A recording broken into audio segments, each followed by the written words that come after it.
देखो भैया, क्रिकेट में रन बनाना और विकेट लेना सफलता की कुंजी है, इसी बात पर मैं कहना चाहूंगा। और इंग्लैंड वालों क्या सूझी है। दोस्तों हैदराबाद टेस्ट में इंग्लैंड ने पकड़ तो बना ली है, क्योंकि इंग्लैंड के जितने भी धुरंधर थे सब आउट हो चुके हैं। जो रूट, बेस्टो, बेनस्टोक, यानी हमारी जीत के दरवाजे खुलते तो नजर आ रहे हैं, लेकिन इसके बावजूद हैदराबाद टेस्ट अब फंस चुका है। पर इसके बावजूद भी हैदराबाद टेस्ट के तीसरे दिन मैच में एक ऐसा फैसला, या यूं कह लिए कि ऐसा मोड़ आ गया है जिसने फैंस का मूड मोए मोए कर दिया है। क्या था वो फैसला, इस वीडियो में आगे आगे हम बताएंगे। हाँ भाई, सूजी तो जमकर होगी इंग्लैंड की, क्योंकि हैदराबाद टेस्ट में इंडिया ने अभी तक कुक्स एंड कंपनी को कूटा ही है, और अब इस कुटाई के बाद इंग्लैंडी भी बिलबिला उठे हैं, और अब हैदराबाद टेस्ट उनके हाथ से निकलता दिख रहा है। और दूसरी ओर हैदराबाद टेस्ट में स्टेडियम में बैठे फैंस स्टेडियम में नहीं मिल रही सुविधाओं को लेकर काफी चिंतित हैं। हाँ भाई, क्योंकि मैदान में तो इंग्लैंडियों की चल नहीं रही है, लेकिन बैठे बैठे अब क्या करें, तो अंग्रेजों ने स्टेडियम की फैसिलिटी पर ही सवाल उठाना शुरू कर दिए। लेकिन इन सब बातों को किनारे करते हुए हम आपको बताते हैं कि आज जड्डू भाई के साथ गलत हो गया, वरना भाई की चौथी सेंचुरी लगने ही वाली थी। हाँ यार, हैदराबाद टेस्ट में जड्डू के साथ तो नाइंसाफी हुई। हैदराबाद टेस्ट में जो जायसवाल और केएल राहुल का हाल हुआ,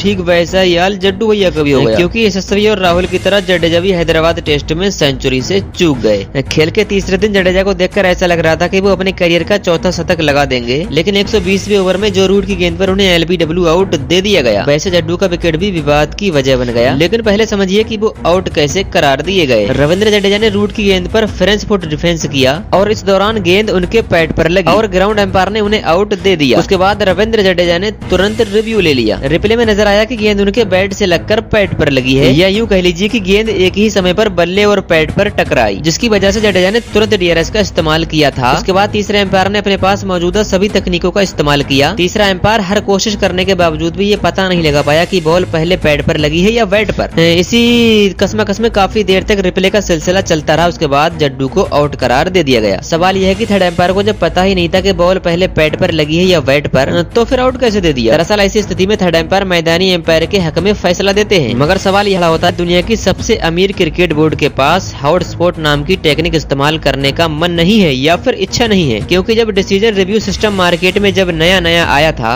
तो बीसीसीआई ने इसके इस्तेमाल से सीधा इनकार कर दिया था। तो आपको क्या लगता है कि भारतीय क्रिकेट बोर्ड को अपनी टेक्नोलॉजी को और बेहतर करने की जरूरत है? मुझे लगता है कि भारत में टेक्नोलॉजी और डेवलप करेगी आने वाले टाइम में, मगर ये सच है कि भारत इन टेक्नोलॉजी के प्रति ज्यादा इंक्लाइंट नहीं है। लेकिन क्रिकेट में बढ़ते कंपटीशन को देखते हुए हॉटस्पॉट की टेक्नोलॉजी लागू करने का समय अब आ गया है। मगर पब्लिक को याद ही होगा कि कैसे बीसीसीआई हर बार नई टेक्नोलॉजी को लाने में कितने नखरे दिखाती है, और ऐसा ही हॉटस्पॉट टेक्नोलॉजी के साथ होने वाला है। हॉटस्पॉट तकनीक से दरअसल पता लगाना ये आसान होता है कि पहले बॉल कहाँ टकराई है, बैट पर या पैड पर, क्योंकि स्क्रीन पर गेंद का इम्पैक्ट एक एक्सरे की नुमा दिखता है और गेंद के एक्चुअल इम्पैक्ट पॉइंट को दिखाता है। ये तकनीक अभी तक ऑस्ट्रेलिया में इस्तेमाल की जाती है, और माना जाता है कि इस तकनीक को इस्तेमाल करने की एक दिन की कीमत लगभग 8 लाख रुपए है। अब इतना पैसा बीसीसीआई इस टेक्नोलॉजी के पीछे खर्च करेगी या नहीं, ये तो मेरे को मालूम नहीं।